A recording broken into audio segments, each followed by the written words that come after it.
أعزائي الرياضيين في كل مكان، أهلا ومرحبا بكم في هذا العدد الجديد والمباشر من برنامجكم الأسبوعي على قناة ميديا ان تي في، برنامج الماتش. انتظرت المولودية الوجدية الجولة الأخيرة من بطولة القسم الوطني الثاني، انتظرت آخر دقائق المباراة ديالها أمام اتحاد تمارا لتنال بفوز من ذهب التأشيرة الثانية للعبور للبطولة الاحترافية، مستفيدة من تعادل لم يفد بأي شيء كل من يوسفية برشيد وشباب قصبة تدلع. كيف خطط فارس الشرق للعودة ديالو للبطولة الاحترافية بعد أن غاب عنها يعني 6 مواسم كاملة؟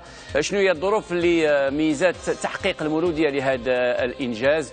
وبأي شكل تنوي فعاليات وجدة استثماره؟ هل يملك الفريق الوجدي القدرة على أن يستعيد الزمن الذهبي للفريق اللي صال وجال في البطولات الوطنية للاحتفال بتحقيق المولودية الوجدية للصعود إلى بطولة الأضواء بعد اتحاد طنجة ولاستقراء الرهانات المستقبلية؟ نستضيف اليوم في حلقة خاصة من برنامج الماتش مدرب الفريق حسن أغني. سي حسن، أهلا ومرحبا بك. مرحبا أخ بوزرارة، مرحبا الأساتذة الكرام، مرحبا المشاهدين الكرام.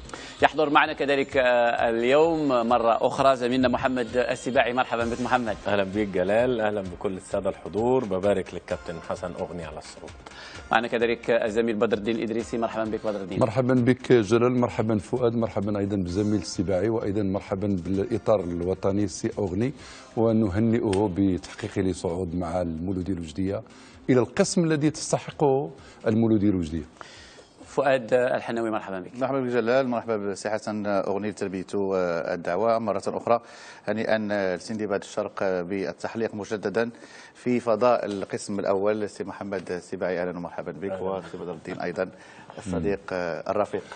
وأصبح السباعي كأنه اسمه يقترن بالأندية التي يحالفها الحظ في الصعود إلى القسم الوطني الأول. يعني يمكن هذا الرجل غيرهن عليه كل الأندية التي ستتنافس على الصعود إلى البطولة الاحترافية. طالع الحمد لله، يا رب دايما تمشي كده. إذا المشاهدين الكرام، نذكركم بأنه بإمكانكم ممكن تنتظرون مشاركات كثيرة من عندكم، خصوصا ربما من المنطقة الشرقية، عبر البريد الإلكتروني لبرنامجكم الماتش@mediantv.com، عبر صفحة الفيسبوك لقناة ميديا تي في ولبرنامج الماتش، وكذلك عبر رسائل قصيرة SMS على الرقم 58 50. في البداية حسن أغني، كيفاش عشتي انت يعني هذه لحظة المرور والصعود للقسم الأول في ظروف يعني كانت جد صعبة؟ هدف تعادل في الدقيقة هدف الفوز في الدقيقة 87. كيفاش عشتي يعني هذه الأوقات اللي تبقى صراحة خالدة في تاريخ مولودية وجدة، جمهور وجدة، وانت كمدرب كذلك؟ وهي شعور لا يوصف، لان باش تصعد الفريق في قيمه مولوديه وجده، القسم الطبيعي ديالو تنعرفوا المولوديه وجده صاحب الالقاب، عطى لاعبين يعني عنده قاعده جماهيريه، باش تشوف كاع يعني كانت واحد الحاله هستيريه داخل الملعب، يعني تشوف رجال نساء اطفال عبدو ربي ولا المكتموسير ولا لاعبين كلشي تيبكي، يعني هذه ما عمرها تنسى لي في حياتي.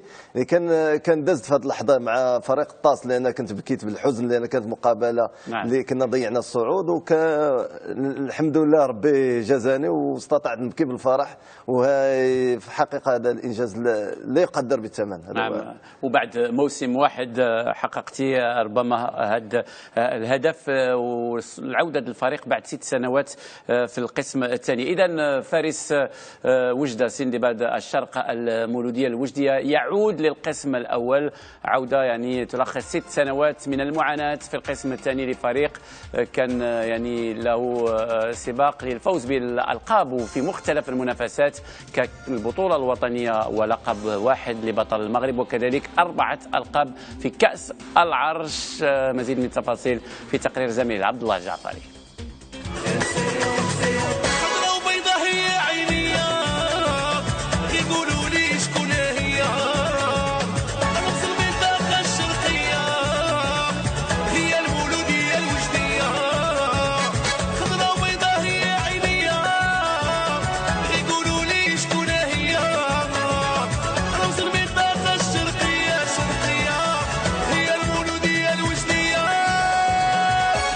أخيرا تحقق المنشود، أخيرا تحقق حلم العودة والصعود. فبعد 6 سنوات من المعاناة في دور المظالم، المولودية الوجدية رمز المنطقة الشرقية عادت لمكانها الطبيعي بين الكبار، لمسرحها المعتاد الذي صالت وجالت فيه ذات يوم، وكانت من القوة المهابة الجانب التي ترهب الخصوم وتهوى معانقة الدروع والكؤوس والتتويج بالألقاب. فريق المولودية العريق والذي أسس قبل 7 عقود كان له شرف التتويج بأول لقب لكأس العرش في مغرب الاستقلال قبل 6 عقود، وهو ما يعني أن البداية كانت قوية وأن أبناء وجدة لم يكونوا يوما من هواة لعب دور الكومبارس، بل كان دور البطولة شعارا وحيدا وطموحا لا يمكن التنازل عليه لكل مكونات النادي الأخضر والأبيض، والذي سمي بالمولودية لتزامن ميلاده مع ذكرى المولد النبوي في الأربعينات من القرن الماضي. سندباد الشرق والذي يتوفر في خزينته على 4 كؤوس للعرش ولقب واحد من البطولة الوطنية، وسبق له التتويج أيضا بكأس المغرب العربي خانته الموارد المالية في أكثر من محطة، وهو ما جعله لا يطيل المقام في القسم الأول الذي غادره آخر مرة قبل 6 سنوات. 6 سنوات من العمل الدؤوب أعادت المولودية لدور الأضواء، مركز ثاني خلف اتحاد طنجة الذي ضمن العودة والصعود هو الآخر قبل جولات، 13 انتصارا 10 تعادلات و7 هزائم هي حصيلة الفريق الوجدي الذي تميز أداؤه بالتذبذب في بعض المراحل، لكنه استجمع قواه في الجولات الأخيرة، خاصة عندما أذاق اتحاد طنجة الهزيمة الأولى في الموسم وبملعب طنجة الكبير. فوز عزز أمل المولودية في الصعود، وهي التي كسبت الرهان في الجولة الأخيرة بعد التغلب على الضيف اتحاد تمارا بهدف وحيد، مستفيدة في نفس الوقت من تعثر المنافس المباشر شباب قصبة تدلا بتعادله مع مضيفه يوسفية برشيد، لتنطلق الأفراح في عاصمة الشرق وجدة ابتهاجا بعودة المولودية لمكانها الطبيعي بين الكبار. المال عصب الحياة، والمال عامل رئيسي من عوامل نجاح أي مشروع كروي. الموارد المالية أرقت ولسنوات القائمين على فريق المولودية الذي لم يعد مسموحا له بالعودة مجددا للقسم الثاني، فجماهير المولودية ومدينة وجدة لا يمكن أن لا تمثل في البطولة الاحترافية، لذلك وجب الإعداد مبكرا للموسم المقبل.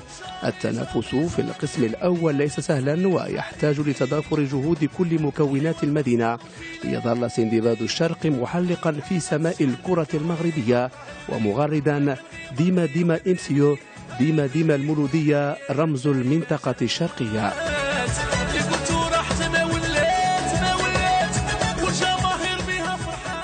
إذا ديما ديما MCO كما قال الزميل عبد الله الجعفري. قل لي في البداية حسن، يعني واش كان الهدف اللي اتفقتي انت فيه مع المسؤولين وانت كتشد الفريق يعني في بداية الموسم هو تحقيق الصعود أو تكوين فريق لتحقيق الصعود يعني على المدى المتوسط؟ أي مسير قيمة فريق مسؤول على فريق من قيمة مولودية وجدية يعني تيكون الرهان الأول هو الصعود. لكن العديد من المدربين اللي سبقوك لهذا الفريق لمدة 6 سنوات، لأن ما يمكنش تكون مسألة سهلة غير هكا وتجي تطلع للقسم الأول. الحمد لله هذا اجتهاد وربي ما تيخيبش، يعني ماشي هذه هي البداية يعني هذا هو الهدف الأول. اليوم الأول كان هذا هو الهدف، الجلسة معك كانت على الهدف هو الصعود. هذا هو الهدف الصعود. ربما أنا كنت شفت يعني حسب في التوقيع ديال العقد ديال الفريق مع سي حسن أغنية أنه تم بشكل مبكر، يعني في شهر ماي لم تخني الذاكرة، شهر ماي الماضي يعني بعد نهاية منافسة القسم الثاني ومن بعد الإنجاز اللي حققه حسن أغنية مع فريق اتحاد تمارا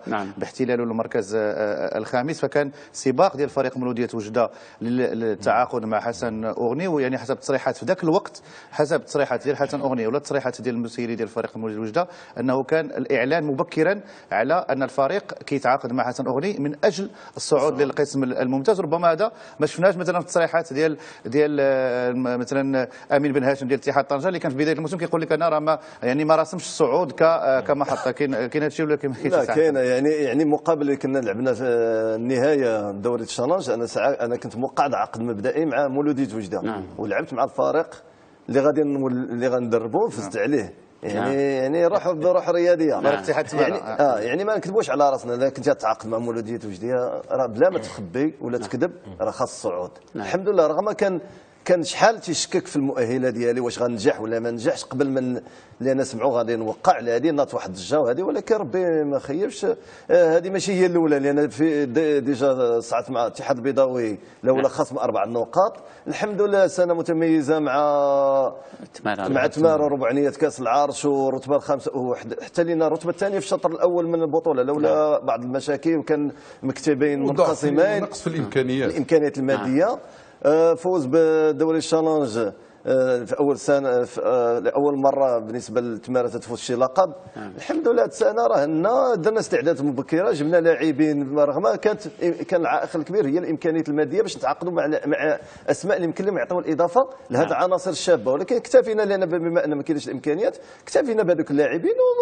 والمكتب تنشكروا بالمناسبه على راسهم خالد بن ساريه ولا الوالي اللي كان تيدعم سمهيدي اللي تيدعم لنا معنويا وماديا، صبروا عليا. وكان كلنا مرينا واحد المرحله الفراغ يقدر كان المكتب ياخذ واحد القرار خاطئ، ولكن الحمد لله صبرنا. وكنت ديما تنوعد الجمهور ولا في الاجتماعات بان غادي نصعدوا، كان عندي احساس. ولكن ما تخوفتيش يعني حسن أغني سقف الطموح عالي الامكانيات هبطه يعني صعيب تحقق.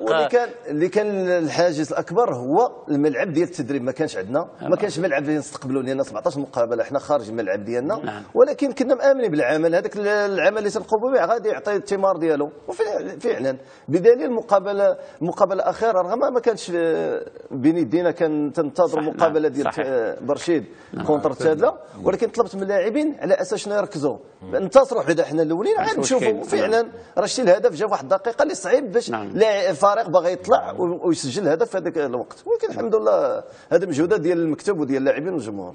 يعني الصعود هو رهان حسن، وانت تعرف جيدا على انه لما اي نادي مثل المولوديه الوجديه منذ ان نزل القسم الوطني الثاني قبل 6 سنوات وهو يحاول ما امكن انه يتفادى ذيك الاقامه الطويله جدا على مستوى القسم الوطني الثاني، لان هناك انديه ادت ثمن وحضرت حتى الاقسام الهواه. ونحن نعرفها مثلا الى رجعنا لسنه النزول ديال نادي مولوديه وجده، نزل مع شباب المحمديه في موسم 2008 2009. شباب المحمديه اليوم راه في قسم الهواة وكان قاب هذه مصيبه كبيره من القسم الثاني هواة. فبالتالي انه المولوديه الوجديه المحمديه اللي كان غادي قاب قوسين من الصعود هو الان ايضا قسم الهواة الاتحاد البيضاوي.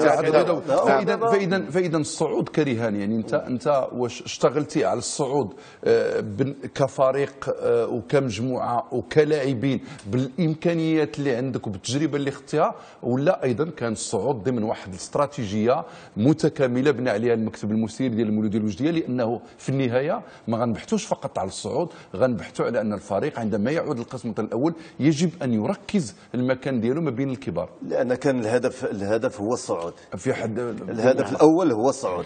يعني جبنا لاعبين اللي يمكن لهم يتقلموا مع قسم وطني الثاني، ماشي غادي نقولوا هاد اللاعبين راه عندهم غادي يلعبوا، بالعكس اللاعبين عطاو ما يمكن ديالهم، ولكن كاين واحد اللاعبين يعني واحد 8 ولا 9 لاعبين يمكن لهم يلعبوا القسم الوطني الاول.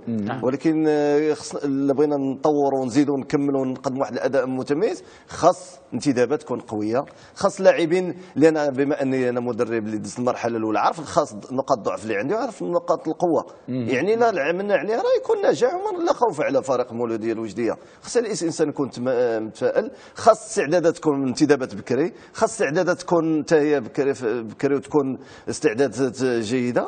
والفريق يمكن اللاعبين وعي متوسطين يمكن لك دير واحد الباركور يكون في المستوى.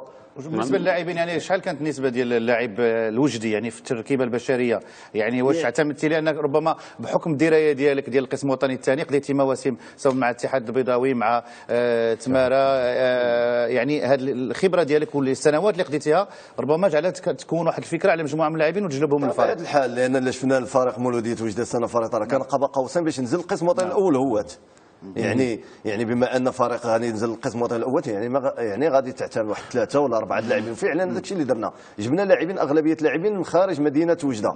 هذا ماشي تيمنع بان وجده ما عندهاش لاعبين، بالعكس عندي 7 العناصر من الشبان اللي طلعتهم هذه السنه تيدربوا مع الفرق الكبار، ولكن مغامره بان غتعتمد على ابناء مدينه وجده في هذه الساعه. اللاعبين اللي اعتمدنا عليهم راه كاينين، للاسف كنا غادي نعتمدوا على اللعاب.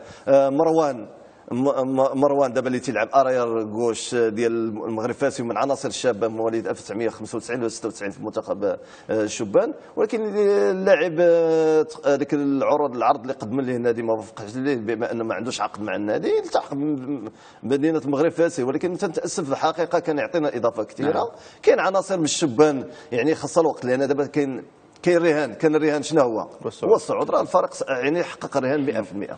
محمد حقق الرهان، وده شيء رائع يحسب الحقيقه للفريق. اعتقد الاداره هنا بيبقى لها دور. انا مش متوغل جدا، لكن عندي بعض المعلومات. اداره، جهاز فني، لاعبين، جمهور. اذا توفر ليك العناصر دي بشكل انه الفريق كان بيعاني من هبوط السنه اللي قبلها السنه دي بيصعد، لا ده شيء رائع جدا. انا شخصيا بكون سعيد لما تتكلم عن الفرق اللي تاريخيا عندها علاقه كبيره بالمسابقه. اذا بتتكلم عن فريق فاز ب4 كؤوس عرش وصاحب اول لقب لما تخطى الوداد وتسلم العرش من المغفور ليه ملك محمد الخامس، وخد البطوله سنه 75، ده شيء رائع. اذا بتتكلم عن بلد كبيره جديره انه ده يكون مكانها الطبيعي. احنا بنعاني في مصر، وكان باستمرار السباعي كان مزود اساسي للمنتخبات الوطنيه بالنجوم، يعني اسماء كثيره جدا مرت منها. حلو، يبقى احنا متفقين هنا في نقطه. انا بقول لك احنا بنعاني من مصر. نادي الاولمبي السكندري خرج ولم يعد، فاز بالدوري. نادي غزل المحله خرج ولم يعد، فاز بالدوري. نادي الترسانه بنجوم العظام الله يرحمه الكابتن شاذلي مصطفى رياض خرج ولم يعد. نادي المنصوره، السكه الحديد اقدم نادي مصري. اذا لما بيحصل ده السنه دي اعتقد انه سنه جيده لدوري القسم الثاني بصعود اتحاد طنجه ويرافقه المولوديه الوجديه. الحقيقه انه كل الظروف اعتقد انها تكاتفت. الراجل اللي بيجلس الى جواري ده ادى دور مهم جدا، انا كنت بناقشه فيه في الكواليس. وهو ان انت هتلعب الاسبوع الاخير وانت متاخر في البونت، في رصيد النقاط انت الاقل. ومصيرك مش بين شباب قصب التد. يبقى هو عليه يا فؤاد انه يشتغل معالج نفسي في الاساس. لان اللعيب هنا بيحصل عنده، احنا نعرف شعور اللعيب، بيحصل عنده استرخاء. يقول لك لا ده في فريق اعلى مني في البونت فهو فرصته اعلى. يبقى المدير الفني دوره ايه؟ لا لسه الموضوع في الملعب. وفي مباراه احنا نكسب الاول، انا ما بصش لقصب التدلة وبرشيد ايه اللي هيحصل، لا انا بص ان انا اخد ال3 نقاط وهي تجيني بقى. يعني يجي الاول دوري ان انا اخد ال3 نقاط، ثم اقدام الاخرين. اقدام الاخرين خدمتك ان هي جت. وفضل البعد النفسي للعيب، اللعيب اللي يسجل في الدقيقه 88 ده يا ساده. نعم، خصوصا محمد ان فريق مولودية وجده كان الفريق اللي الحق الهزيمه، اول هزيمه باتحاد طنجه في ملعب الكبير ديال مدينه اتحاد طنجه. وكانت يعني ربما هذاك الانتصار جعل الفريق يعني يقدم اوراق اعتماده اكثر من اجل الصعود للقسم الممتاز. لكن النتائج اللي اعقبت هذا الفوز ربما ما جعلتكمش تدخلوا في مرحله شك. سي حسن، والفريق اللي يفوز على فريق، لان ربما شفنا انتصار قلنا هذه كتكون انطلاقه يعني فعلا المشكل اللي كان هو التوقفات يكون عنده واحد التاثير سلبي على النتيجه. يعني كتكون ماشي في واحد الديناميه ومن بعد لان في الميدان ديالنا كنا لعبنا كونتر وداد فاس وكنا منهزمين، رجعنا في المقابله طرد لينا لعاب 10 لاعبين وانتصرنا 3-1. موراها مشينا طنجه انتصرنا. مور هذاك الماتش لان تتعرف كان فرح، كان حماس، كان هذه هنا في وقع المشكل. يعني باش تجي تتوقف البطوله، يعني باش تمشي لك هذاك العمل، يعني ديما توقف البطوله اما يكون صالحك ولا ضدك. فعلا كان ضدنا. زيد عليه كان تاثير الضغط على الجماهير الوجديه على اللاعبين، بما ان اغلبيه اللاعبين خارج مدينه وجده. بالعكس خارج مدينه وجده حققنا 6 انتصارات على كل اتحاد المحمديه، وداد تماره، اتحاد تماره، يوسفيه برشيد، اتحاد طنجه، جمعيه السلوي. يعني كان القوه ديالنا والاداء ديالنا الكبير كنا تقدموه خارج وجده. هذا هو اللي كان الضغط. يعني الاساتذه راه عارفين باش يكون الضغط. ما شكيتوش يعني في ريال مدريد تفرج فيها كان عليها الضغط بان خصها تفوز، كانت خاسره ما شكيتوش انتم ما شكيتوش يعني انا ديما كاطار يعني لا تكلمتي مع المسؤولين غيقول لك حسن اغني كان واثق، وديما تنحلف لهم تنقول لهم خلي بالك حسن في هذا الموضوع ديال ريال مدريد ما يكونوش معك. وانا سالت رحيمين سالت الاستاذ بدر الدين مصير الليغا فين، قال لي ان شاء الله ريال. لا الا فكرتيهم في ريال مدريد فما يكونوش رحيمين معك. هذا الجناح المدريد باش نشوفوا لاعبين محترفين عندهم الضغط، بالك لاعب هاوي. نعم يعني هذا هو اللي درنا واحد ليكزومبل، لان الناس بعاد علينا بزاف، ولكن تنستافدوا من هذوك الناس بصراحه. لا مؤكد جلال انه بصعود المولوديه الوجديه كان اعتقد صعود اتحاد طنجه من دون النيل من الانديه التي تنافست مع كل هؤلاء. انديه يحسب لها كيوسف برشيد، كشباب قصبة التادله، او ايضا ايتملول، كلها انديه نافست بحسب امكانياتها من اجل تحقيق الصعود. ولكن كان اعتقد ان بصعود المولوديه الوجديه واتحاد طنجه، اولا صعود ناديين عندهم مرجعيه تاريخيه، صعود ناديين عندهم قاعده جماهيريه على مستوى كبير جدا، وصعود ناديين يمثلان منطقتين من اغلى المناطق، وربما من الاشياء اللي غترجع لخريطه كره القدم الوطنيه الكثير من التوازنات التي كانت مفقوده ذات وقت. بمعنى ان اليوم سنشاهد على مستوى البطوله الاحترافيه ان التمثيليه متواجده في كل.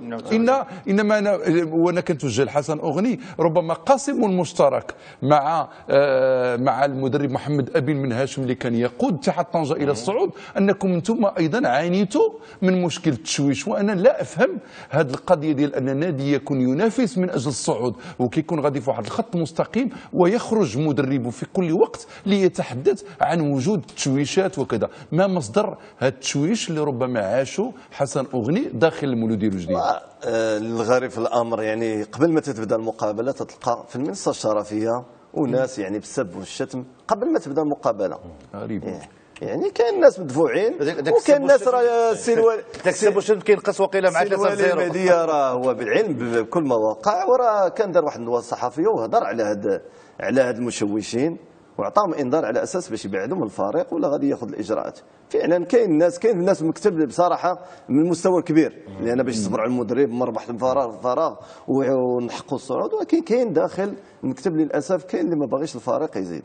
ولكن ما هذه القضيه فؤاد لفتت نظري وانا اقرا يعني واحد الموضوع حول الاحتفال اللي خصو السيد الوالي محمد مهيديه، اللي كنا نعرف على انه كان في ذات وقت في تماره. نعم. وهو اكثر ما سعى الى انه يعمل اندماج ما بين الوداد والاتحاد، لانه قال بان هذه الصيغه المثلى ليتمكن فريق التماري من الصعود للقسم الوطني للبطوله الاحترافيه. الجميل في الوالي مهديه هو بانه رياضي. يعني وانا اعرف ذلك. لا انا اعرف ذلك. لا تفهمت في الكره.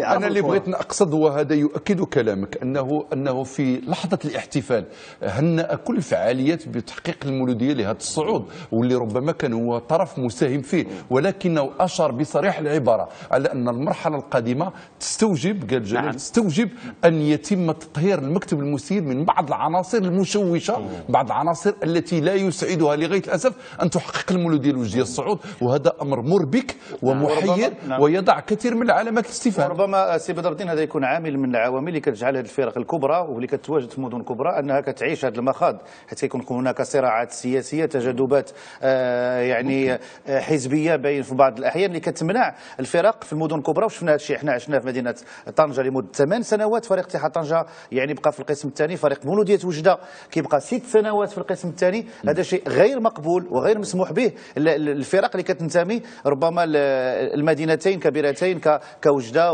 وكطنجه، وهذا هو الملاحظه. يعني الفرق الان كتنزل لجحيم القسم الثاني وقليلا ما كتمكن انها ترجع بسرعه للقسم الممتاز. ثم عشتوا هذه السنه في وجده، كيفاش واش حسيتوا بواحد التحسن على مستوى التجاذبات اللي جعل ربما المجال او الممارسه ديالكم في المستطيل الاخضر هي اللي جعلت الفريق يتجاوز هاد التجاذبات وهاد الشجارات؟ لان كان الاشتغال ديالي انا ماشي مدرب ولا كان خصني نكون طبيب نفساني. نعم. لان باش لاعبين تيكونوا لاعبين وتيسبعوا الشد، كاين اللي تيخرج يبكي من اللاعبين، كاين اللي كان قرب مغادره الفريق ما يرجعش بتاتا. يعني يوميا تتسالي خصك تعيط عليه، وكنت ندير وليمه باش نعرض على اللاعبين نجلس معاهم بعدا نرجع لهم هذيك الثقه. وتنقول لهم دخلوا على اساس بان لاعبين مستطيل، ولكن ما تسمعوش الجمهور. ماشي الجمهور كله، بعدا كاين الطراب الكراد بصراحه اللي تتشجعنا داخل وخارج مدينه وجده. ما كنتيش من بين المدربين، من ذاك المدربين اللي اوصوا اللاعبين بيوضعوا القطن على الفريق ديالهم؟ ما كرهت في كاين مدرب اوصى بهذه العمليه هذه. لا كاينين هين اللي سجلنا هذا في مدينه سلا مقابله ديال تادله، راه خرج بمشدة نيت فعلا، يعني وقع على الارض بسبان بملاكمه. رغم هذا كيفاش هذا اللعاب غتبريباريه المقابله الجايه؟ على هذا الاساس خدينا اللاعبين ديناهم كونسونطراسيون، بريباريناهم نفسانيا المقابله ديال سلو. فعلا كان في المستوى كبير، وهذا اللاعب اللي كان خرج بالبكاء وبالمدابزه هو اللي سجل الهدف، رغم كان ممتاز المقابله ديال تادله. ولكن للاسف كاين اللي بحال اللي قلت لك تيحارب الفار، ماشي كاين مسائل سياسيه، كاين بعض الفروق، كاين داخل ما باغيش هذا المكتب، كاين شي واحد اللي ما باغيش المكتب، وكاينين اعداء النجاح، كاين اعداء النجاح سيرتو مع عبد ربي. لان ما عرفتش انا ديما علاش ديما تابعينك الناجح. انا ما سمعوكش بزاف ساوني حققتي عي واحد القضيه كاين اللي ما عرفاش. انا من 1998 اشتغلت كمدرب، اشتغلت مع سبورتينغ لمده 3 سنوات، اشتغلت في الهوات بالضبط 5 سنوات، القسم الثاني 7 سنوات، فئه صغرى 3 زون، عاد مع المنتخب مساعد مدرب منتخب فتيان، منتخب عصبة الغرب يعني. ولكن رغم ذلك تيقول لك ما عندوش تجربه، ما تفهمش هذه التجربه واش تلعبوا، راه تلعبوا كره في الارض. في القسم الوطني راه لعبوها في الارض، ما لعبوش الريكبي ولا الهوند ولا لا. وخصوصا التجربه راه يعني كتبدا شي نهار. لا راه كاين بحال جميعي باش اشتغل، راه كان نهضه بركان وانا كنت في الاتحاد البيضاوي. انا صعد الفارق، هو كان مشى للكوكب، ولكن مشى للكوكب عطاوه فرصه وبين بانه هو اهل. وحنا هذا هو اللي كيخلي ربما في كره القدم المغربيه دائما نفس المدربين، كاين واحد 10 ولا 12 هما اللي خدامين، وكيقول لك المدرب اخر ما عندوش تجربه. ولكن راه بطبيعه الحال ما عطيتيش الفرصه راه ما تكونش عنده تجربه. احسن المدربين في العالم اليوم اللي هو بيب غوارديولا، نهار اللي شد فريق راه ماشي مولوديه وجده، راه شد فريق برشلون عنده التجربه ديالو شنو هو؟ موسم واحد مع الفريق الثاني. لا باقي صغير، كنا تلعبوا الكره 25 عام، باقي صغير 320 دابا راه باقي صغير. لازم يبقى شايب عشان ربما هذا ربما بشكل مبكر نتحدثوا مثلا على المصير ديالك، لان ربما شفنا ان المسؤولين ديال فريق مولوديه وجده كاين الحديث على ربما التفكير في مدرب اخر لقياده سفينه الفريق الموسم القادم. يمكن قول لنا شنو هو الموقف ديالك انت اليوم والموقف ديال المكتب المسير مع حسن أغني؟ يكون عنده موقف ولا غير موقف. انا في العقد مبدئيا اوتوماتيكمون باش يطلع الفريق تتجدد العقد. القرار اللي بغى ياخذه غنحترمه. انا حيدت عليا واحد الدين، صعد في الفريق تنحترم القرار ديالهم، والحمد لله باب الله واسع. ماشي نعم.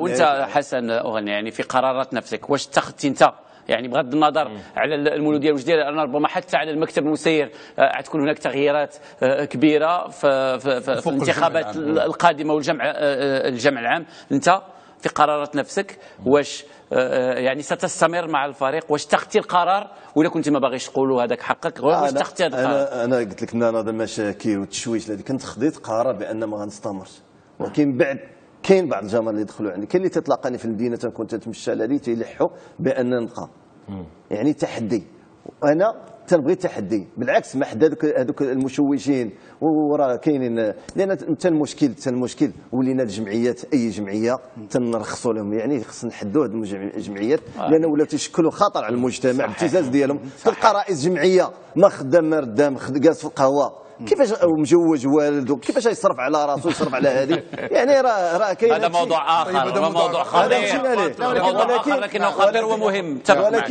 ولكن انا رجل تحدي، ما حد تيقولوا حسن غير صالح، بالعكس انا تنقول صالح، وغنحقق غنحقق بحال اللي نجحت في العمل ديالي في المرحله الاولى، غنجح. انا اكد لهم بان حسن أغني غيكون من المدربين الكبار ان شاء الله. تنقولها في هذا البرنامج. داكشي اللي كنتمناو لك سي حسن بطبيعه الحال. حنا المنادات ربما في الطاوله كناديو اننا نعطيو فرصه للمدربين اللي كيحققوا الصعود مع الفريق ديالهم ويكمل المشوار ديالو ويكمل العمل ديالو مع الفريق، لان حق تحقيق الصعود راه ماشي بالسهل. هنا تحدثنا على انك فرق اللي قضات 6 سنوات 7 سنوات كيجي مدرب باش كيحقق الصعود، هذا انجاز وانجاز كبير. يعني كقلاده في صدر هذا كتحدث على الجمعيات، المكاتب المسيره خصها تكون شجاعه انها يعني تبني تبني واحد المشروع كروي وتمشي فيه مع المدربين ديالك. مع العلم راه القسم الوطني الثاني راه فيه 13 المدرب اشتغل في القسم الوطني الاول. العديد من الاسماء، كاين المريني، كاين النجمي، كاين نجيب حنوني، كاين الركراكي، كاين فخر كاين فخر الدين، كاين كركاش. يعني راه هاله من المدربين اللي اشتغلوا سنين في القسم الوطني الاول. طيب الآن لا سي حسن، انت رجل تحدي، وبقائك في المولوديه الوجديه مرهون بقرار المكتب او اكثر ما هو مرهون بك انت شخصيا. طيب مزيان. انا من انطلاق من تجربتك ومعاصرتك ومعايشتك لفريق المولوديه الوجديه على مدار سنه كامله، اعرف جيدا على ان هناك 10 لاعبين عقودهم منتهيه او اعارتهم انتهت وسيغادرون الفريق. يعني في ظل هذه الظروف فريق يفرغ من 10 لاعبين ويواجه تحدي ديال بطوله القسم الاول، انت واش واثق من ان المولوديه الوجديه لها القدرات على ان تكون فريقا ما غادي يطلعش للقسم الاول باش يلعب دور المصعد، ولكن باش ينشط بطوله القسم الاول وينافس في مواسم قادمه على الالقاب؟ انا متفق معك، لان ما غاديش نقولوا الالقاب، لان الالقاب خاصها واحد الميزانيه كبيره مختلف. لحد الان البقاء لحد الان قلنا في افق. لحد الان كاين لاعبين اللي ما خداوش منحه التوقيع، كاين لاعبين ما خداوش منحه الصعود. فهمتي؟ انا متاكد بهاد اللاعبين، لان عندي واحد لا ليست ديال اللاعبين مبريباريها. لا جبت هذيك اللعابه وحتى من هذوك بعض الفئه من اللاعبين، انا متاكد الفريق يحقق نتائج متميزه ويحتفظ بالمكانه ديالو. وانا متاكد لا مشيت بحالي الفريق غادي ينزل القسم الثاني. انا نقولها، فهمتي؟ لان عارف شنو كاين وعارف شنو خصني وعارف شنو خصني نخدم. نعم. لا ولكن هل السي حسن يرفع الكفاءة على أي مدرب غيجي في مكانك. شغلو هذا اللي غيجي يدير تحدي. أنا متأكد من الكلام ديالي 100%. يعني كيقولوا ربما انت مع التجربه ديالك مع فريق مولوديه وجده الان اهلمك ادرى بشعابه، عارف شنو الاحتياجات هذا الفريق، واش عندكم حتى دابا اليوم؟ ربما تكلم فؤاد في البدايه قال ان من بعض الاسباب، لانه رغم انها ما كيكونش هو السبب الرئيسي فؤاد، لان واحد يتعاقد مع مدرب شهر ماي راه يطلع، ولكن كتساعد كتعطي واحد يعني كتعطيها واحد نقطه ايجابيه في مخطط الصعود. اليوم انت سي أغني كتقول بأن الفريق يعني لو استمريتي معاه غتحقق الهدف الثاني اللي هو اليوم غيكون الهدف المكتوب بالنسبة لوجدة، وهو البقاء والاستمرار في القسم الأول. شنو هي الاستراتيجية اللي عندك؟ واش يعني هاد الناس ديال المكتب المسير شنو هي علاقتك معهم اليوم؟ لأن راه الوقت راه كيدوز كيمر بسرعة كبيرة، وربما مع نهاية الموسم مشاو الناس يحتفلوا والعطلة وشهر رمضان وعاد يتلاقاو وعاد يشوفوا شكون المدرب وشكون هما اللاعبين، فغتكون يعني اسباب السقوط والعوده للقسم الثاني كلها متوفره. كلام منطقي اللي قلتيه. يعني بحال المدرب باش يلعب مقابل تيسالي بنتيجه مثلا تنتصر راه تيفرح تقريبا واحد 10 دقائق ولا هذه تيفكر في المقابله الجايه. حتى دابا طلعنا راه سالت الاحتفالات النهار اللي صعدنا، يعني في هذيك الليله موراها راه خاص الاسراع بالانتدابات، لان داير عندي واحد اللائحه قبل ما هاد اللاعبين يمشيو غندموا عليهم، لان لا بغينا نجيبوا لاعبين اخرى غيطلبوا امكانيات كبيره. خاص استعدادات مبكر، يعني انا تطلب جوج حوايج. اذا خاص، ولكن هذا الشيء اذا يعني ما دارش مازال، باقي ما دارش. خاص امكانيات ماديه لحد الان ما كايناش، يعني خص الناس يبحثوا على الموارد الماديه باش يعطيو للاعبين المستحقات ديالهم، باش نشوفوا اللاعبين اللي غادي نجلبوا، باش نديروا المعسكر. يعني هذا الشيء راه هو سبيل النجاح. ولكن عمليا دابا السي حسن حنا اسبوع دابا من بعد الصعود، عمليا دابا واش كانت هناك اجتماعات بينك وبين المكتب؟ واش كاين غيكون هناك اجتماع؟ واش كاين اتصالات؟ شنو وضعنا في الصوره يعني؟ لا باقي لحد الان تيقولوا بان الاسبوع المقبل ان شاء الله غادي يكون اجتماع، وغادي نجلس معاهم ونناقشوا الامور، وان شاء الله لا يحصل توافق يمكن لي نزيد معاهم. كاين واحد الملاحظه، كاين شحال من واحد يقول هذا حسن اغني عبدو ربي راه ما لعبش كوره بعدا، هذه عيب باش نضيفها. هذا في السياق حتى مورينيو راه ما لعبش كوره. لا ما لعبش. هذه عندي اريغو ساكي ومورينيو راه ما لعبوش كوره. هذه عندي في السياق. انا لاعب فتح الرباطي، الاتحاد البيضاوي والجمعيه السلويه، رغم السن ديالي كنت 18 عام راه من فتح الرباطي، وانا اللي اصطحبت سعيد الشيبه لفتح الرباطي، كنت كابيتان فئه الفتيان، وكان بما انا ولد الحومه ديتو معايا، ويمكن لك تطرحوا هذا السؤال على سعيد شيبه وغادي يسكت، ولكن بمجرد اصابه كسر رأي السنة 10 دراهم عطاوني ومشيت لدارنا باش نكون واضحين. كاين دابا اللي اليوم ما شدتش هذيك 10 دراهم وراك عارفين بعض الفروق الكبيرة. هذه بريم ديالي كنا ربحنا عطاو لي باش نشد الطاكسي. محمد، انا عندي راي هنا. هو القرار قرار حسن أغني، وهو معني بقراره بناء على الاستراتيجيه اللي هتتم. هل هيحصل تدعيم من المستوى العالي؟ احنا بنقول لكل مسابقه رجالها، يعني اللعيبه اللي بتلعب في الدرجه الثانيه يختلفوا. ممكن من الممكن ان يكون هناك بعض العناصر هو الراجل يعرف ان في المركز ده 1 2 3 4 اللعيبه دي تقدر تواجه البطوله. انما دايما بنقول انه لازم النظام كله او المنظومه كلها تبقى على مستوى عالي، سواء الاداره، اللعيبه، الجهاز الفني. البطوله شيء مختلف تماما عن الدرجه الثانيه. قرروا دلوقتي، انا ما انصحوش دلوقتي انه يدي قرار، لازم ياخد فتره بنقول عليها استراحه محارب، بعض الوقت يلتقط الانفاس ومن ثم ياتي القرار. انما تقول لي بعد اسبوع من الصعود وهو بيلعب تحت ضغطه ولسه الراجل الاحتفالات وكذا يقرر دلوقتي، لا، من الممكن يبقى فتره يقدر يقرا الامور بشكل يا استاذ متعقل، وبشكل يبقى فيه نوع من المنطق، ان انا لو في الظروف دي دخلت هقدر اواجه او هقدر اكون في الشكل المناسب. انت مش صاعد عشان تنزل تاني، لا، انت الناس بقى عندها طموح انه الفريق ده بنقول فريق تاريخي وعظيم وعنده القاب. محمد، ربما الفتره الراحه يعني مرات اسبوع. الفريق الان يجب ان يستعد للموسم القادم.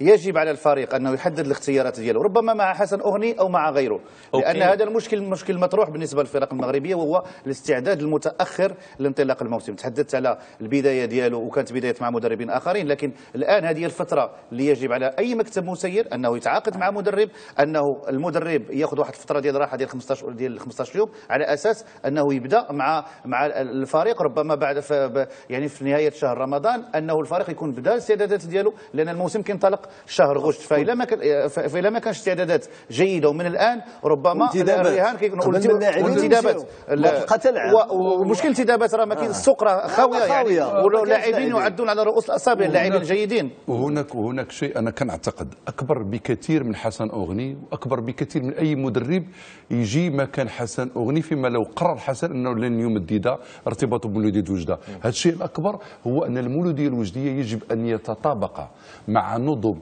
ومعايير واساليب اللعب مع الكبار. ايوه.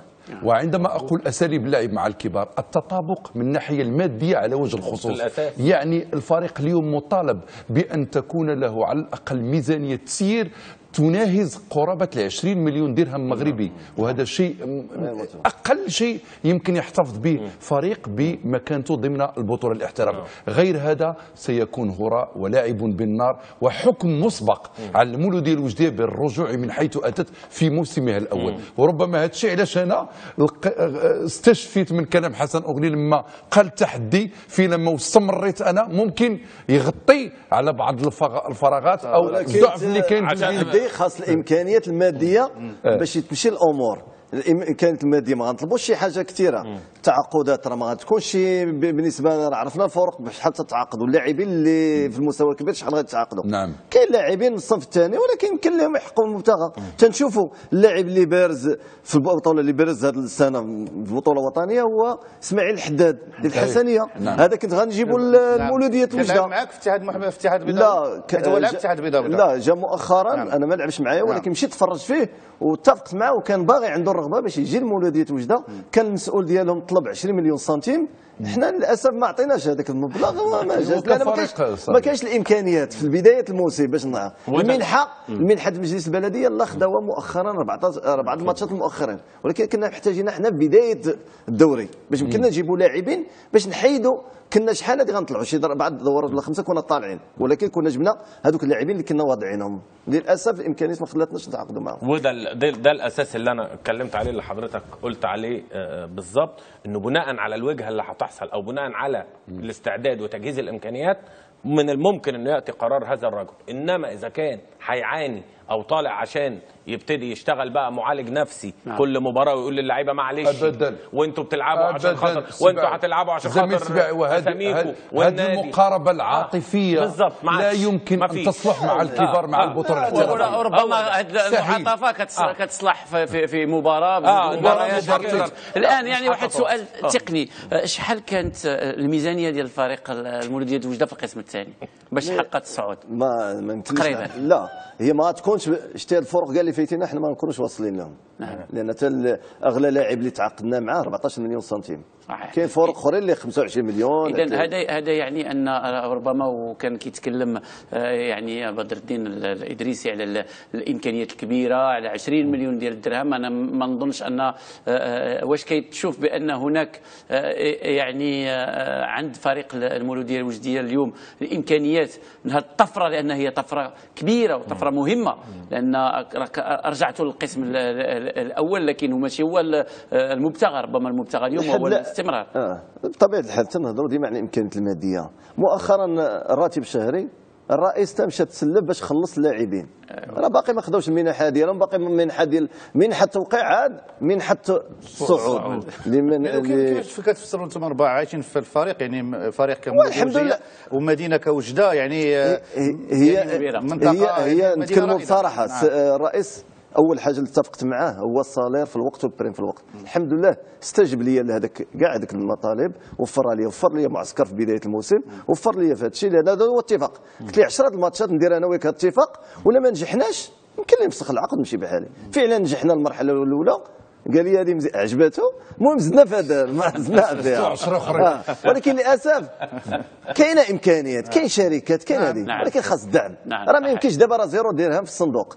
يعني خاص نوضوا الناس الغيور باش نتكلموا بزاف، نتكلموا ماديا، نجبدوا نعطيو الفريق هاد اللعابه، نجازيهم على هذاك المجهود اللي داروا، نمشيو نصيفوا باش نشوفوا اللعابه اللي غنحتاجهم مرحبا، اللي ما نحتاجهمش نتبناو واحد اوفر مع فرق اخرى ونجيبوا انتدابات. لان اللاعبين كاينين دابا لاعبين اللي عاطينا وعود، ولكن من هنا اسبوع لهذا ما نضمنهمش، لان غادي كاين فرق اللي غادي يتصلوا بهم وغادي يمشيو. يعني قبل ما ننهيو بدر الدين وفؤاد وسي محمد وسي حسن اغني، هذا الشوط الاول من برنامج الماتش اللي خصصناه المولوديه وجده، نعطيك كلمه اخيره فيما يخص المولوديه الوجديه، لان هذه المؤشرات اللي تكلمنا عليهم يعني مؤشرات ربما اللي غير مطمئنه بالنسبه للفريق كمولوديه. دابا للاسف كانوا الناس بعاد ما عارفينش الواقع، ما عارفينش كيفاش اشتغلنا فين. بعدا كنا تندربوا في ملعب صغير ديال الريكبي، بعدا ما كانش حتى فين ندربوا. لعبنا 17 مقابله خارج مدينه بركان، شافوا حتى اللعابه اللي كنا في علمش ديالهم، اللاعبين اللي كنا بغينا نجمعوا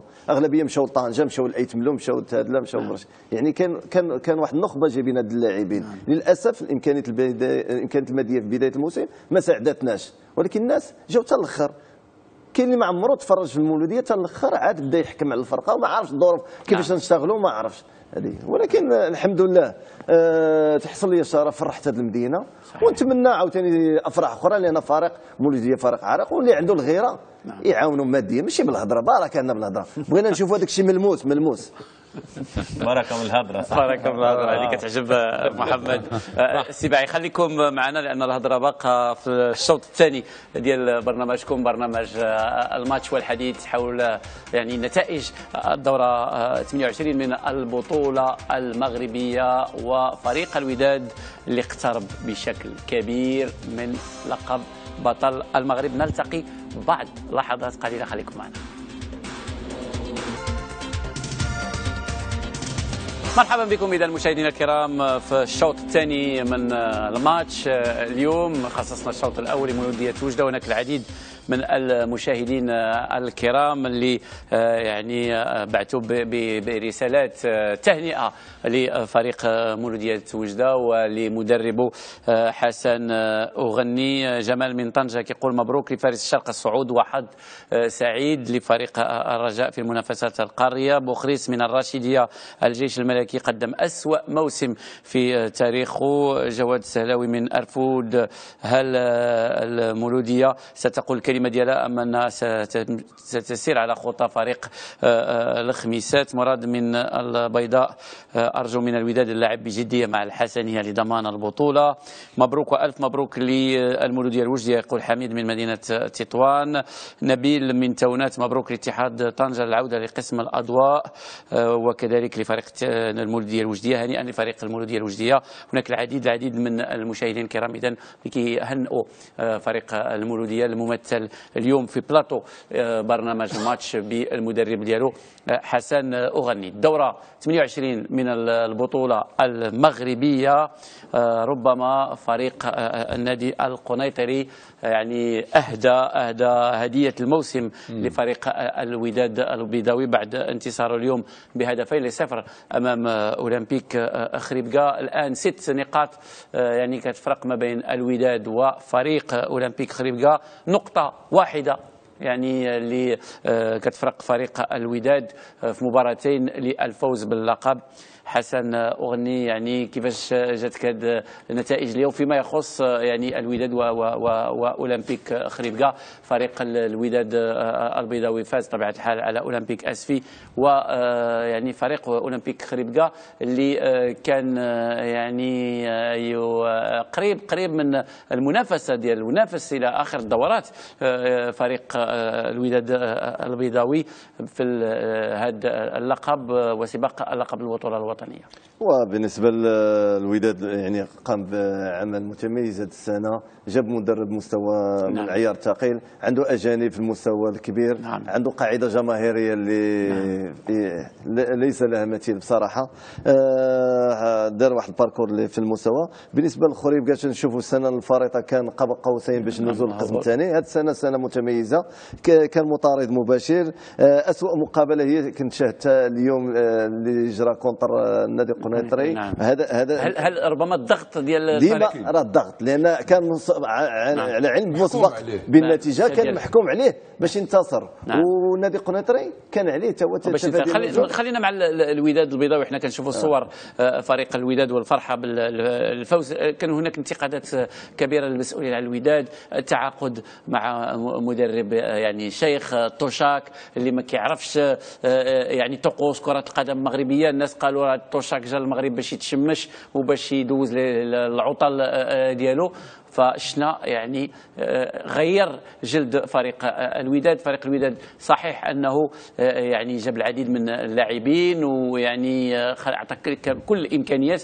لكن توشاك الاضافه الكبيره ديالو، الربح الكبير ديالو، انه فتح ابواب الفريق الاول للعديد من الشباب اللي برزوا، واللي من بينهم من يعني سجل الهداف وليد القرتي اللي عطى اضافه كبيره للفريق، والهجوج العديد من اللاعبين. يعني 4 العناصر اللي قدموا مستويات كبيره، اصباحي، الهجوز، زهير مترجي، القرتي، يعني لاعبين في المستوى وربح كبير.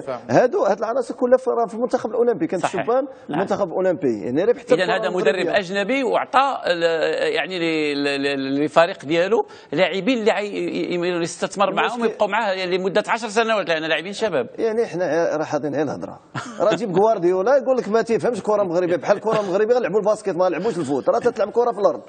السيد راه جا راه بانت البصمه ديالو، صحيح. المدرب ديال المغرب التطواني تا هو بانت البصمه ديالو، صحيح. راه خاص الثقه ونسكتوا نخدموا شويه، نخدموا بزاف ونهضروا شويه، لا بغينا نزيدوا قدام. عشان كده دايما نقول ايه، اهلا بالمدرب الاجنبي طالما انه هيضيف، او المدرب الاجنبي الكويس. انا ما بروحش اجيب مدرب عشان اقول خواجه انا جبت واحد اجنبي من بره خفف عني الضغط وكذا، لا، بختار يا جلال بعين الاعتبار ان ده حصل مع نادي الزمالك لما جاب فيريرا البرتغالي من 9 مباريات. اول ما جه قال لك شيبه عنده 70 سنه، ده ويش هيعمل، ده ويش هيسوي مع الزمالك 70 سنه.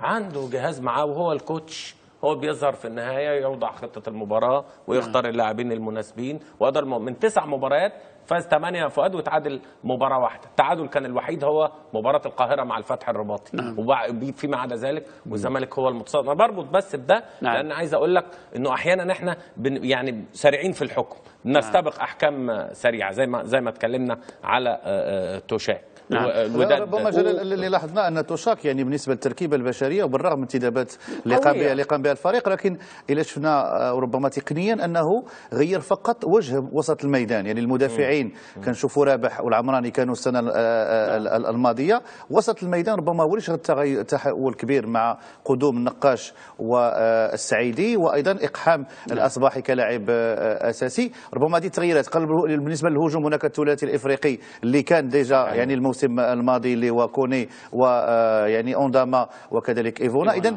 ربما الوداد اليوم اللي استفدت من اوتوشاك وهو التنظيم على مستوى يعني في الميدان، وهو وايضا تمرير ديك الالتزام التكتيكيه. يعني تقدر ربما سي حسن تعطينا تفسيرات اكثر بهذا الخصوص. بانت البصمه ديالو، بين تحركات اللاعبين كيفاش يتحركوا سواء هجوميا او دفاعيا.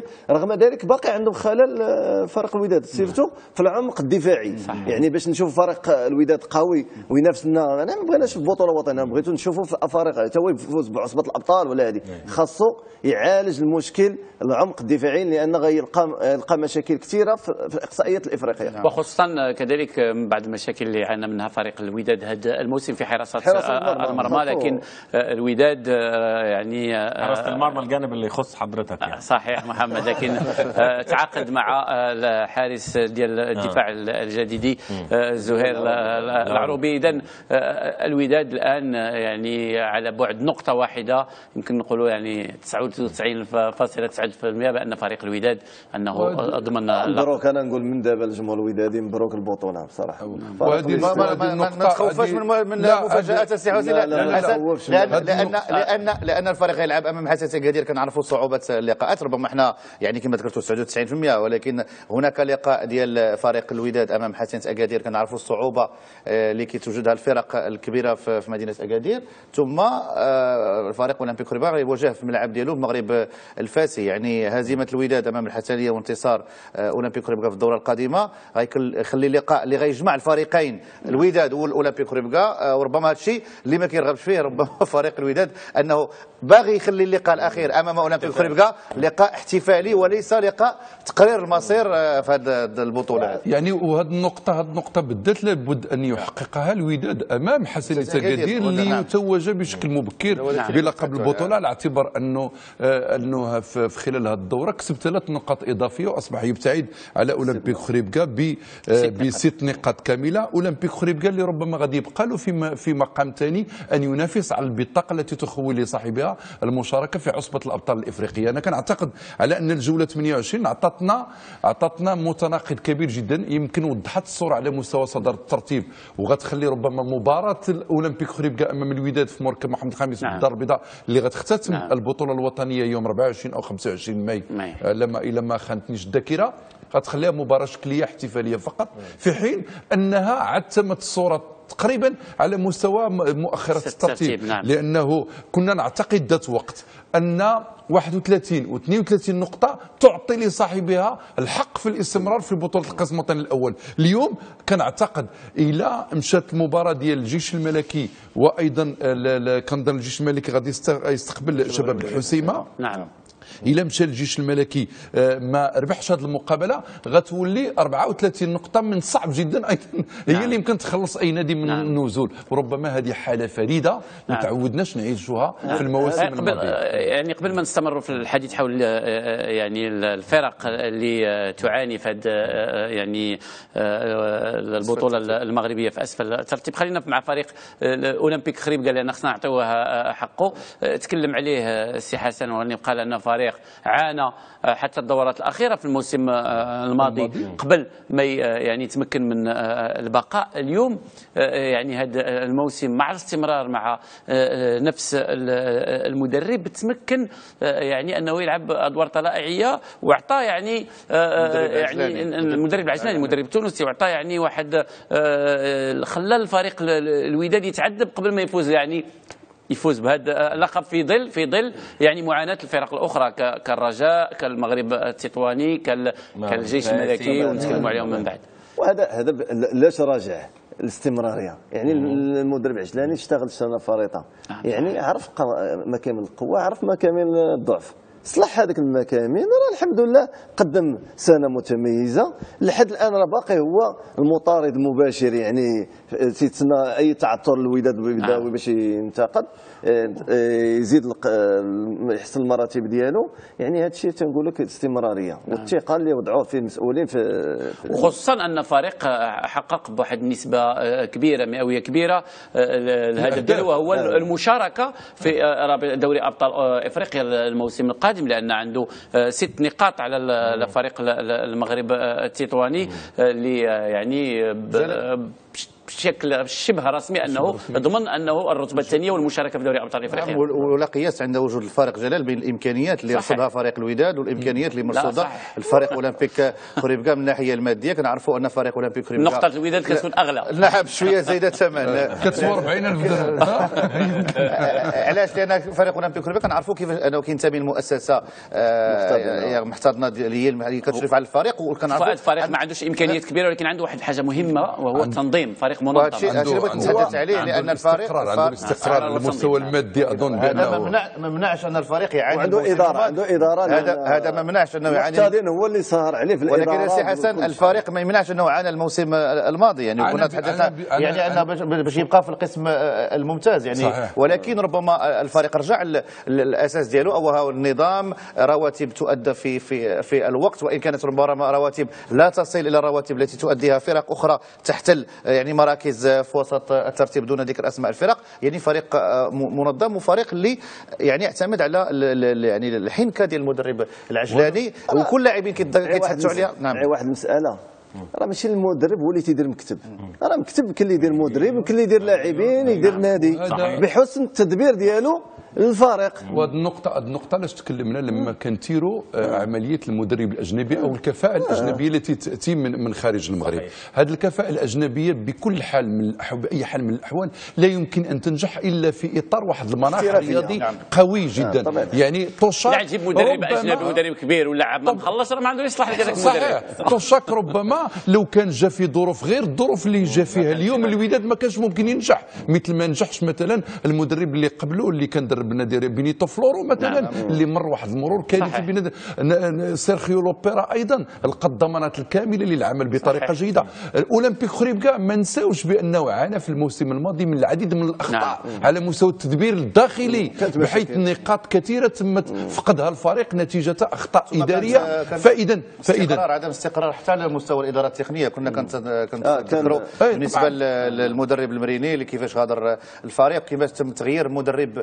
بمدرب، وربما هذه الطامه الكبرى بالنسبه لبعض الفرق انه تغيير المدربين. ربما حتى هذا الكم ديال المدربين اللي كيتواجدوا عند ابواب الفرق كيجعل ان المكتب المسير ديما كيتغر بتغيير المدرب، وكيعتبروا انه الوصفه السحريه باش يجيب باش ما تكونش النتائج ضغط جماهيري على المكتب خاصو كبش فداء. كبش فداء شكون هو المدرب، خاصو هو الحط قصير. هذا الشيء اللي كان وقع حتى في وجده. يعني كان هناك ضغط جماهيري على المكتب، كان واحد المسؤولين كانوا تيطالبوا بانه كانوا بريباراو كاع المدربين، وكان اللي كان قال لهم انا نخلص المدرب، وكان اللي جابوا المدرب دخلوا لنا حتى الفيستير. يعني رغم ذلك الحمد لله المكتب كان رزين، تعامل احترافيه ونجح في العمل ديالو. يعني العوده للبطوله، فريق قلنا الوداد البيضاوي يعني بنسبة كبيرة ضمن اللقب، وبنسبة كبيرة فريق الخميسات كذلك ربما أنه سيعود من حيث أتى للقسم الثاني 23 نقطة. ربما ماتيماتيكيا باقي له واحد الفرصة لكن صعيبة، وربما حتى صعيبة بزاف أنه فرصته جلال هو أن يتساوى مع شباب الحسيمة. نعم. أن يعني فيما لو حقق شباب الحسيمة نقطة واحدة نعم. فمعناه أنه امور الاتحاد الزمهوري الخميسات انتهت. الان يعني النزول بالنسبه للخميسات ربما اصبح شبه رسمي. بالمقابل هناك 3 أو 4 أو 5 فرق يعني لا زالت معنيه، ولا قلنا الاسماء الفرق ربما نتخلعوه، خصوصا فريق الجيش الملكي بعد قبل دورتين لا زال معني على بعد نقطتين من النزول. نعم صحيح. يعني فاصله على شباب الحسيمه نقطتين، خسرت اليوم ومباراة جلال في مراكش، صحيح. فوز شباب الحسيمه على الرجاء ربما عقد الوضعيه ديال الجيش الملكي بشكل كبير جدا. وكاينه مباراه ربما غتجمع الجيش الملكي بشباب الريف الحسيمي، واللي غتكون مباراه سد من العيار الثقيل. يعني الفائز فيها مولود والخاسر مفقود. والله مفقود. انا سعيد بالمنافسه في الاسابيع الاخيره، واعتقد ان السنين الاخيره البطوله المغربيه وصلت الى درجه مقبوله جدا. مش هقول ان هي في افضل الاحوال، لكن وصلت الى درجه مقبوله. بحيي تجربه اولمبيك خوريبكا اللي عامل جيم كويس، وده اعتقد يعود بالاداره بشكل اصيل للاداره، لانه الاداره لما بترى بيبقى عندها بعد نظر يا كابتن ان المدرب ده من الممكن يعمل حاجه كويسه الموسم القادم اذا ما تلافينا الاخطاء اللي موجوده. ده شيء جيد. سعيد بتجربه المغرب التطواني، وانا متابع الفريق بما انه كان بيلعب مع النادي الاهلي يا فؤاد في الفتره الاخيره في بطوله افريقيا. وعموما المغرب التطواني عامل تجربه جيده اصلا باداره حكيمه. كوكب المراكشي بتجربه هشام الدميعي اعتقد مع اداره واعيه برضو كانت تجربه ممتازه. فتح الرباطي مع وليد رجراجي فريق برضو بدا يظهر تاني على الساحه، وفريق حقق لقب الكاس، وفريق لعب افريقيا وبيكتسب خبرات عشان يمشي لبعيد لابعد بعد كده. وما يعني ما يشارش الوليد رجراجي باي شيء سيء انه خرج امام نادي الزمالك فريق كبير وعنده باع وكذا. اعتقد انه بيستفاد تجربه فيما هو في قادم الايام. دفاع الحسن جديدة، حتى تجربه طارق مصطفى وان عانى، واتكلمت انا معاه كتير استاذ بدر الدين، عانى بالفعل، كان عنده اي معاناه صعبه في مساله الاموال ورواتب اللاعبين وكل هذه الامور. وحزين على مستوى الرجاء، لانه الرجاء مش ده مكانه ومش دي وضعيته انه يكون في الفتره دي بعيد عن المشاركه في البطولات الافريقيه. للاسف الموسم القادم اعتقد قد لا نرى الرجاء ان لم يحقق انجاز على مستوى على مستوى لابد من الفوز بكاس الكاف الكونفدراليه، لابد من الفوز بكاس العرش. الجيش الملكي النادي اللي انا حبيته وشفته سنه 85 وهو بيلعب وبيطلع نادي الزمالك، وكان عنده وجهاء النجوم في المغرب، كانوا منتخب مغربي اعتقد، يمكن حضراتكم تصححوا لي معلومه، كان في 6 و7 لعيبه من الجيش الملكي في ثلاثه عقود في ارضيه الملعب، في 3 عقود. يعني عنده بطولات وصال وجال، وفريق اللي يعني منظم، فريق اللي عنده ظروف عمل ممتازه، فريق اللي كان من يعني الخصال الكبيره ديالو انه دائما كان بدا موسم مع مدرب انه يستمر مع نفس المدرب الى نهايه الموسم. كانت سابقه تاريخيه. الان شحال مدرب 4 مدربين او 5 الموسم. انا بغيتش نرجع للمدربين، ربما تحدثنا على الكم ديال المدربين يعني وبارك الله يعني ديال المدربين المغاربه، لكن هذه السنه لاحظنا العوده المكثفه ديال المدربين الاجانب في البطوله المغربيه، اللي حوالي 6 و7 مدربين يعني من اصل 16 الفريق هذا.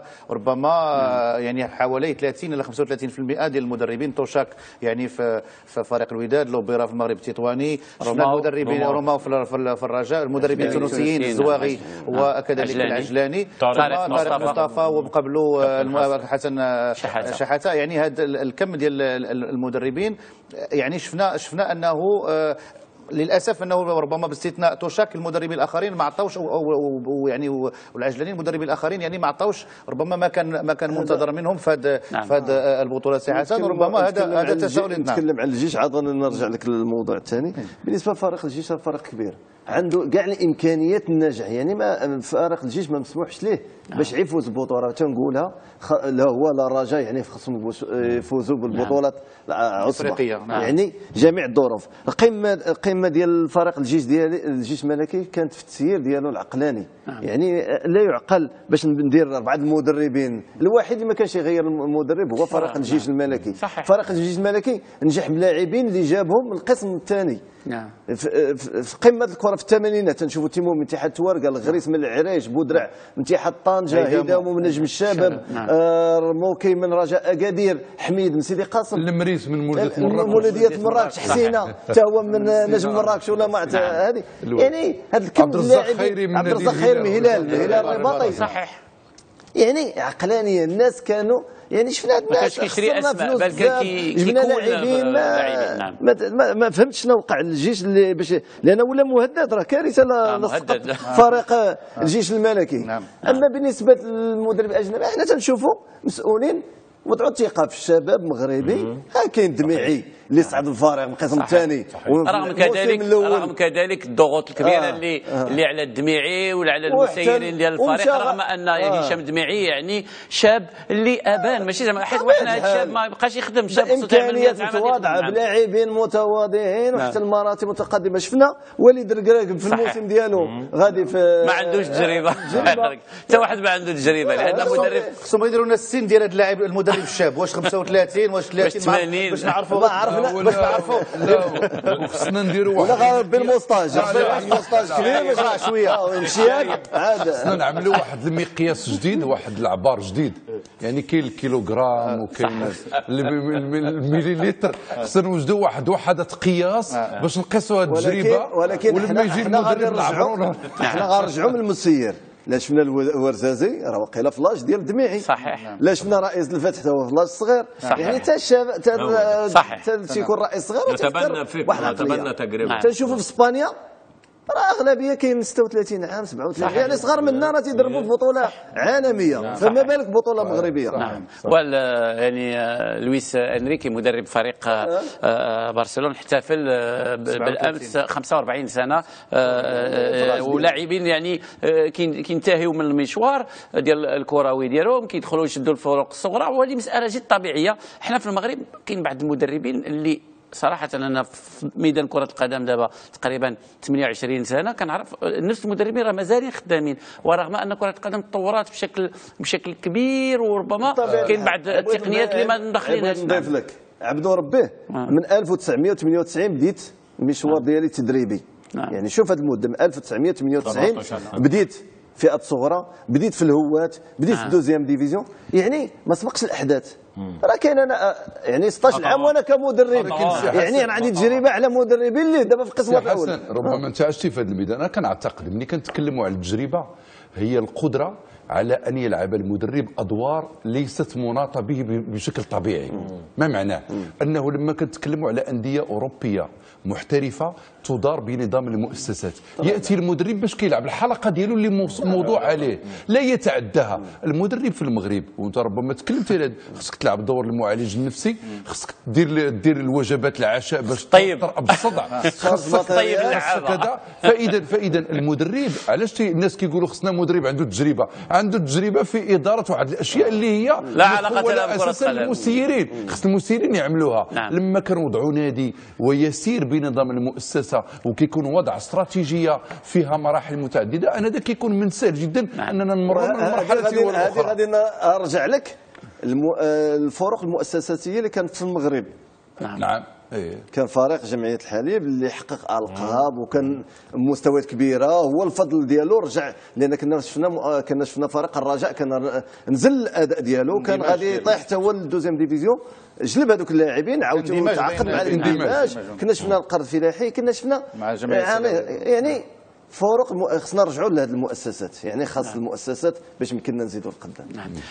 يعني قربنا لنهايه هذه الحصه مره اخرى. بغيت نرجع معك حسن اغني لفريق المولوديه الوجديه. هناك العديد من التساؤلات اذا حول المستقبل ديال الفريق. لو يمكن لك يعني طمأن جماهير فريق المولوديه الوجديه حول يعني مستقبل فريق المولوديه الوجديه ومستقبلك ربما انت مع الفريق.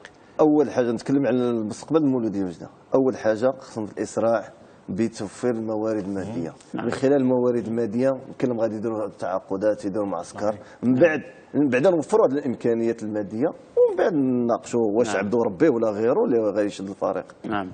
اذا فريق المولوديه الوجديه نهنيوه، وخصصنا بطبيعه الحال كما خصصنا الفريق اتحاد طنجه حصه لصعود هذين الفريقين. ربما كانت يسمح لنا الفرق الاخرى، لكن كانت متمنيات الكثير وعائله كره القدم العوده ديال هاد جوج الفرق القديمه التاريخيه الكبيره للقسم الاول، لان مثلا كفريق اتحاد طنجه بالملعب الكبير ديالو، كفريق مولوديه وجده ضروري ان يعني فرق بحال هكا يكونوا في القسم الاول. محمد اخر كلمه. يعني ببارك مجددا لاتحاد طنجة، الفريق اللي انا بحبه من مناصري الحقيقه، نظرا لوجودي معكم باستمرار في هذا المكان الجميل. الصعود للدوري ومن الحب ما ياتي بالانسان من القاهره. محمد، شحال شفتي من مباراه ديال فريق اتحاد طنجة هذا الموسم؟ شفت هنا في الملعب دشيرة شيرة والراك والريسنج البغداوي الراك والمباراه الاخيره ديال تمارا كذلك، والاخيره طبعا مع سلا 1-1. يعني لو كان شاف مباراه مولوديه وجده ما كانتش مولوديه وجده صعدت لنا وكانت لا يعني حتى الفريق اللي قدر يفوز على اتحاد طنجة هو اللي صعد، وده من حسن الطالع زي ما قال بتاعتك انت طبعا. فعايز اقول انه دايما الصعود هو بدايه الطريق. المفروض ان الفرق دي صعدت تبقى ازاي؟ بعمل باستراتيجيه مختلفه تمام. مسابقه الدرجه الثانيه اصعب من الدوري الممتاز. البعض بيرى ان الدوري الممتاز اصعب، لا انا عندي انا بالنسبه لي تلعب على ملاعب اقل، تلعب في مسابقات الفرق كلها متحفزه ليك، جماهير متحفزه، ربما الطرق التكتيكيه وطرق اللعب مختلفه، تلعب فرق في الدوري الممتاز تلعب كوره ويبقى عندك فرصه كل الكلام ده. بس اكبر دليل فؤاد، وانتهت هذه الحصه بغينا غير نقولوا ان محمد السباعي سيغادرنا يوم غد، بغيناكم يدير معنا شي ثمن ويبقى معنا طيله الموسم. محمد يعني محمد فال الخير، انا غادي ندير معاه عقد يبقى معايا. لا انا سعيد. خلي بعدين جلال يقول لنا بمدى النتيجه التي انتهت الحصه. لا يتكر بنتيجه المغرب التطواني سيلاقي سموحه المصري في اول مباراه على دور المجموعتين في اسكندريه. محمد عازمنا الاسكندريه كاملين على الهواء. بسرعه محمد، دقيقه محمد. في كلمات سريعه، اتمنى التوفيق لاتحاد طنجة، وبشكر السيد حميد برشان رئيس المكتب المسير، كابتن امين بن هاشم، وانهم وجهوا لي الدعوه. طبعا انا حضرت المباراه الاخيره والاحتفاليه. زيارتي الوزان مسقط راس الاستاذ جلال بوزراره. خلينا انا اقول عشان انا عارف شهادتك مجروحه في بلدك والله. بلد الطبيعه يعني. يمكن طلعنا في احضان الخضره والطبيعه وحضرنا احتفاليه كانت قد ايه رائعه بحضور البطله الاولمبيه نوال المتوكل وعديد الوزراء، وزير الثقافه وزير السياحه. شعرت ان انا في مكان فعلا من الطبيعه الخلابه والجمال رائع ينقصه يمكن بعض الفنادق. يمكن انا قلت لك اهم حاجه يا استاذ بدر الدين، تعمل هناك فنادق في احضان الطبيعه ونسميها سياحه الطبيعه. انا عارف ان في اماكن في المغرب عديد الاماكن. دي مدينه روحانيه، مدينه جميله، انا عارف مرتبطه بمولاي عبد الله الشريف. انتهت محمد حصه لطنجة والمولوديه وجده. وانا ربما محمد الحلم ديالي قبل ما ننهي المسار ديالي كصحفي نخصص شي حصه الماتش على اولمبيك وزان، الفريق ديالي، لكنه فريق الان يعاني ويعاني كثيرا. لازم نوجه الدعوه للمحبين، لانه الفريق دلوقتي بعد ما كان فريق المفروض انه موجود وعنده قيمه معينه، اعتقد انه ابتعد، لكن عنده ملعب وعنده جماهير كثيره جدا. من الممكن انه المحبين ورجال الاعمال من وزان يساهموا في نهضه محمد. انت غتمشي غدا وما بغيتكش تخلق لي مشاكل مع مخرج الحصه ادريس بيصرخ دلوقتي الحصه اليوم ديال برنامج. شكرا جزيلا سي محمد، هذا مكانك. شكرا سي حسن أغني، ويعني حظ سعيد لفريق مولوديه وجده. شكرا كذلك لفؤاد وبدر الدين الادريسي ولجميع الزملاء التقنيين ولمخرج هذه الحصه ادريس تباع. نلتقي يوم الاحد القادم في عدد جديد من برنامج الماتش، ونخليكم مع الهديه فريق الماتش لفريق مولوديه وجده. اللقاء.